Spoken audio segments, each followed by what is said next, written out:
OMV Radio, 24 horas cerca de ti.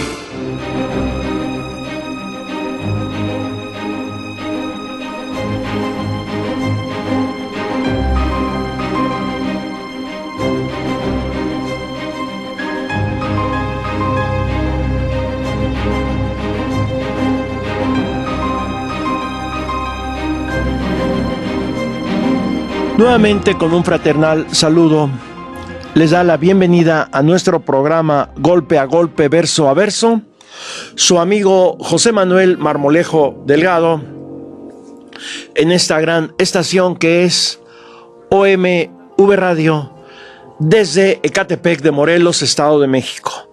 Continuamos viendo estos hermosos fondos que pertenecen a la hacienda de Yautepec en el estado de Morelos, hacienda en la cual Emiliano Zapata laboró durante su juventud.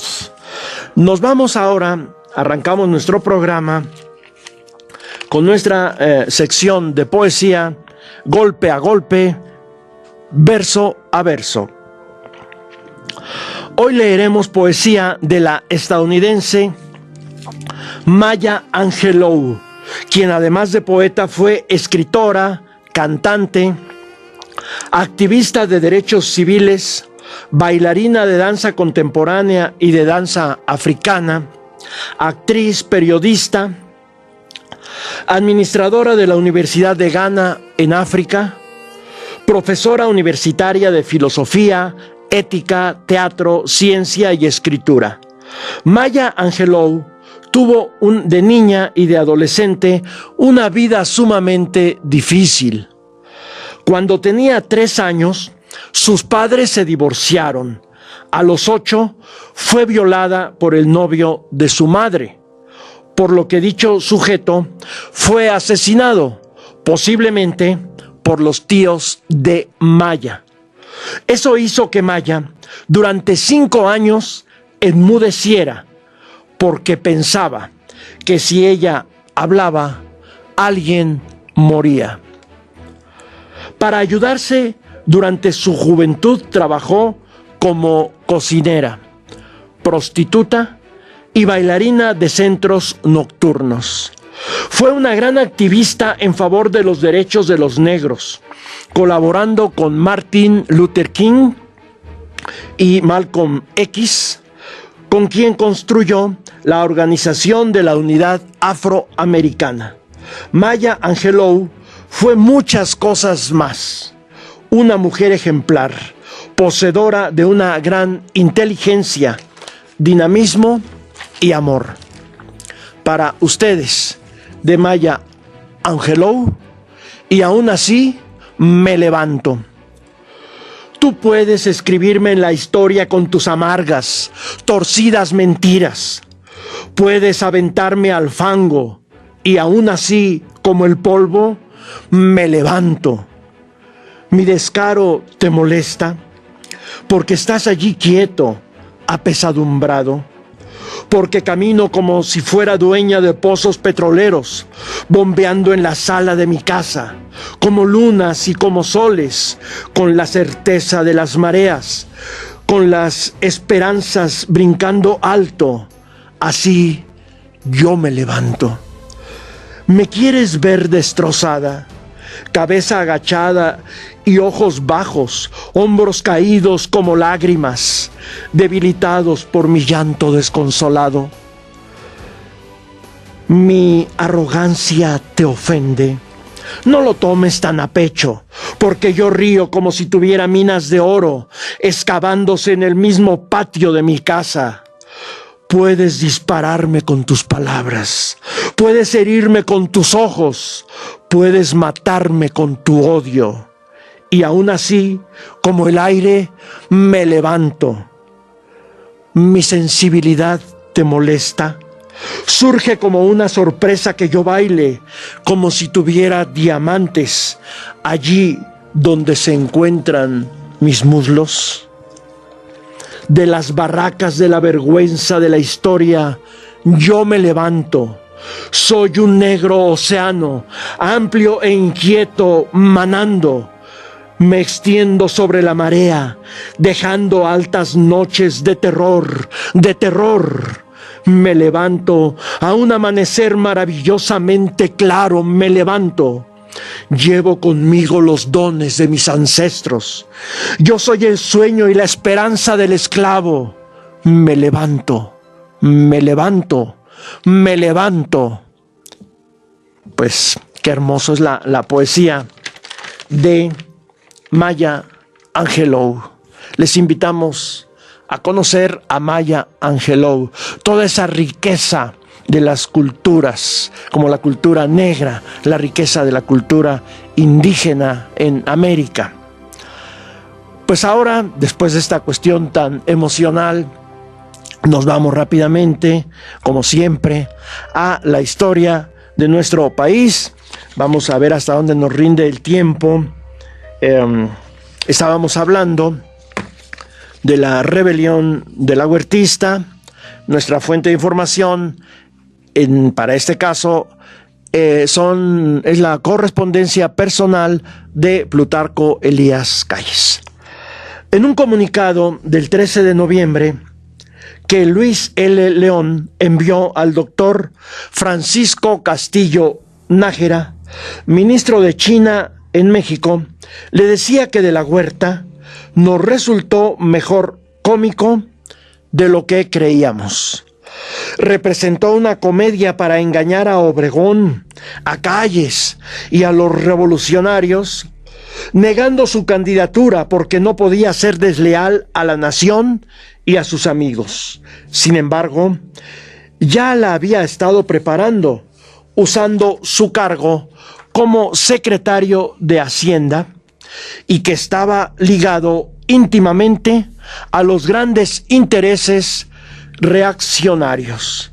La postdata era: no te fíes de los periódicos, porque sobre todos ellos ejerce control de la Huerta, ya que los estuvo preparando con dinero de la nación durante su estancia como secretario de Hacienda. En una carta fechada en noviembre 15, Calles se dirigió al gerente de la compañía fundidora de fierro y aceros de Monterrey, Adolfo Prieto, advirtiéndole que no debería, como extranjero, intervenir en los asuntos electorales internos de México.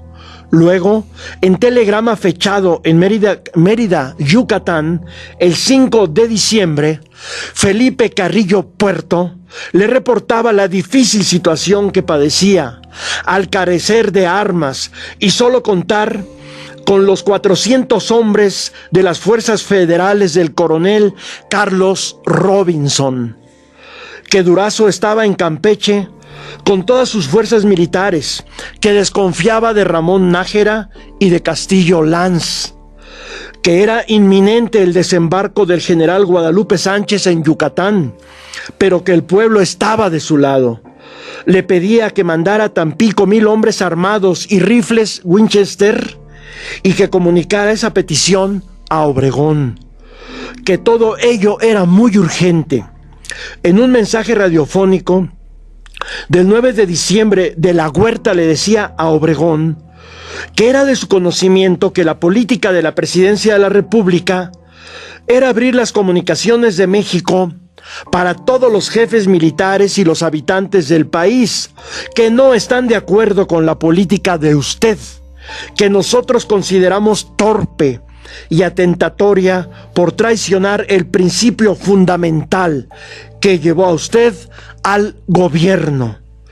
Le exigía que, así como le había permitido al exministro ingeniero Enrique Estrada las líneas telegráficas que aún quedaban en poder de Obregón, también se las otorgara a ellos, incluyendo a algunos de sus exministros, y le recriminaba que, aparentemente siendo Obregón enemigo de privilegios, en ese momento desconocía el derecho que el ejército armado por el pueblo tenía para deponer a gobernantes traidores a los principios de la revolución, pero que sí supo usted aprovecharse de esa fuerza popular depositada en el ejército cuando hace apenas 3 años, con la fuerza de ese ejército, se derrotó a Carranza. Le pedía que no fuera injusto y que le permitiera hacer uso de los medios de comunicación que aún conservaba en su poder y que en el futuro próximo, cuando estuvieran bajo el control de los rebeldes, ellos sí le permitirían a Obregón usarlos. Le exigía respuesta inmediata. Firmaba el jefe supremo de la revolución, Adolfo de la Huerta. Pues esta era la situación que México vivía cuando Obregón decide apoyar como candidato oficial a Plutarco Elías Calles, que era el secretario de Gobernación, y desfavorece a Adolfo de la Huerta, que era el secretario de Hacienda. Estos sonorenses pues secuestraron prácticamente el poder de la revolución. Todos ellos eran de alguna u otra manera autores del plan de Agua Prieta, por medio del cual derrocaron al presidente constitucional, que era Venustiano Carranza, y lo asesinaron en su huida hacia Veracruz en Tlaxcala-Altongo. Y ahora se disputaban el poder. Al no verse favorecido Adolfo de la Huerta por el dedo santo de Obregón, pues junto con el clero, junto con los latifundistas, junto con lo que ellos consideraban en esa época los reaccionarios, llevó a cabo una rebelión, la rebelión de la Huertista, muy violenta, muy sangrienta. Durante ese tiempo, como ya lo vimos, asesinan a Francisco Villa, se firman los acuerdos, bueno, se empieza a negociar los acuerdos para que Estados Unidos le dé el reconocimiento a Obregón, el gobierno de Estados Unidos, al gobierno mexicano, y también por esas fechas empieza una andanada, una lucha de parte sobre todo de los terratenientes enequeneros y de otros grupos conservadores en Yucatán para derrocar al gobernador legítimo, que era el gobernador constitucional Felipe Carrillo Puerto, un gran hombre, un socialista de su tiempo. Felipe Carrillo Puerto, en un momento dado, como parte de la revolución, apoya a Calles y a Obregón, pero en el programa siguiente vamos a ver, bueno, le hemos estado semblanteando ya cómo estos dos individuos criminales, Obregón y Calles, pues en realidad no le dan el apoyo que requería su aliado Felipe Carrillo Puerto. Pues de estos temas seguiremos hablando en nuestra próxima emisión, de golpe a golpe, verso a verso. Les esperamos a ustedes en esta gran estación OMV Radio. Se despide su amigo José Manuel Marmolejo Delgado. Muchas gracias a ustedes.